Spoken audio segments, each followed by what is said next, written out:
আৰু আটাইতকৈ ডাঙৰ কথা যে চাকৰি পোৱাবিলাকো সন্তুষ্ট, চাকৰি নোপোৱাবিলাকো সন্তুষ্ট।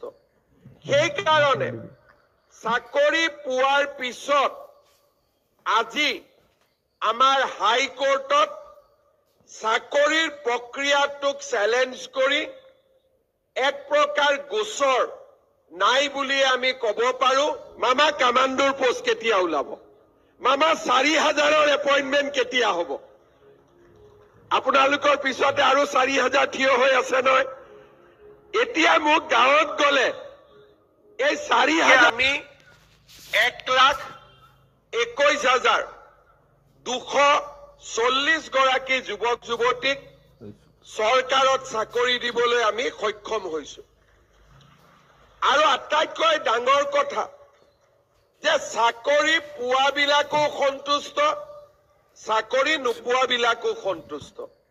সেইকাৰণে চাকৰি পোৱাৰ পিছত আজি আমাৰ হাইকোৰ্টত চাকৰিৰ প্ৰক্ৰিয়াটোক চেলেঞ্জ কৰি এক প্ৰকাৰ গোচৰ নাই বুলি আমি ক'ব পাৰো।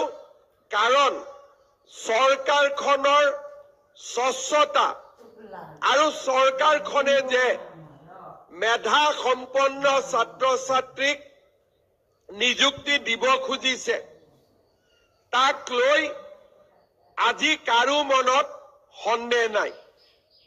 প্ৰথম 2 বছৰ বিধানসভাত বিৰোধীয়ে মোক সদায় সোধে যে 1 লাখ চাকৰি কেতিয়া হ'ব?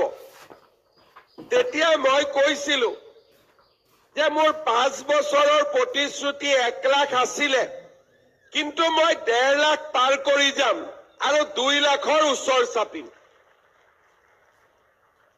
যেতিয়া লাহে লাহে নিযুক্তিবোৰ দেখিব আৰম্ভ কৰিলে বিৰোধীয়ে চাকৰি কথাটো বাদ দিলে। আগতে 2-এজন বিধায়কে প্ৰশ্ন সুধি আছিলে, আজিকালি সেইটো চেপ্টাৰ বাদ দিলে। তেওঁলোকে এতিয়া নতুন চেপ্টাৰলৈকে গৈছে, চাকৰিৰ চেপ্টাৰৰ কথা সোধা এক প্ৰকাৰ বাদ দিলে। প্ৰথমবাৰ নিযুক্তি দিওঁতে কৰবাত ভুল উলিয়াব পাৰি নেকি? মোৰ অতি মৰমৰ সাংবাদিক বন্ধু বান্ধৱীসকলো ব্যস্ত আছিলে। আজিকালি সেই দায়িত্বটো তেওঁলোকেও পালন নকৰে। তেওঁলোকেও হাত দাঙিলে যে এইখন চৰকাৰে চাকৰিৰ নামত গণ্ডগোল নকৰে।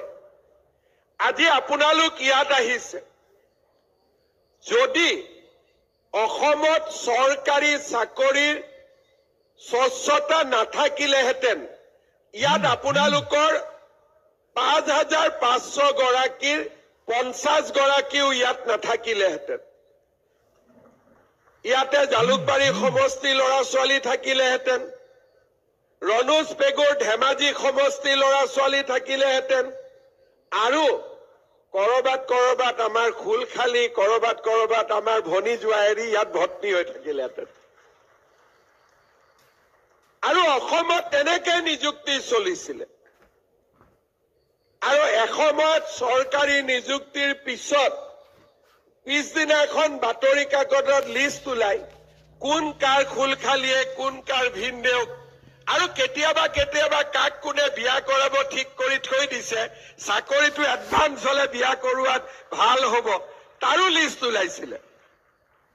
কিন্তু আজি আমাৰ ৰাজ্যখনত এটা ভাবিব নোৱাৰা পৰিৱৰ্তন আহিছে।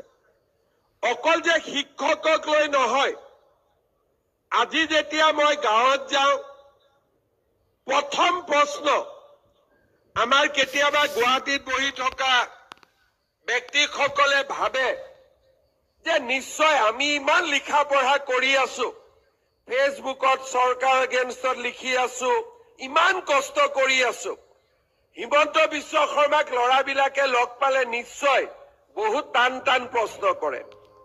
মোক এটাই প্ৰশ্ন কৰে, টান প্ৰশ্ন, মামা কামাণ্ডোৰ পোষ্ট কেতিয়া ওলাব? মামা 4,000ৰ এপইণ্টমেণ্ট কেতিয়া হ'ব? আপোনালোকৰ পিছতে আৰু 4,000 থিয় হৈ আছে নহয়। এতিয়া মোক গাঁৱত গ'লে এই 4,000 খালি লগ কৰি থাকে যে আমাৰ নিযুক্তি কেতিয়া হ'ব।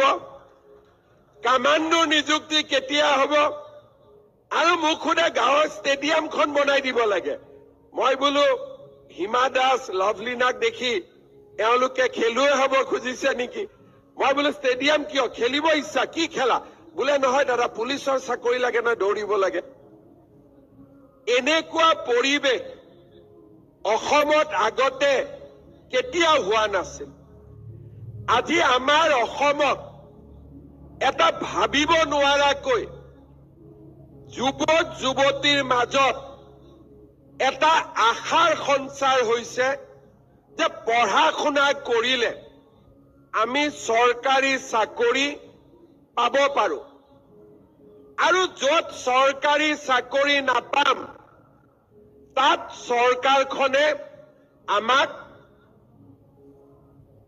এক প্ৰকাৰ আত্মসংস্থাপন নহলে বিভিন্ন প্ৰকাৰে আমাক নিযুক্তিৰ ব্যৱস্থা কৰিব আজি কেইদিনমান আগৰ পৰা এই বিষয়ে পেপাৰত লিখালিখিও হৈ আছে আমাৰ জাগিৰোডত সেমি কণ্ডাক্টৰৰ ইণ্ডাষ্ট্ৰী আহিছে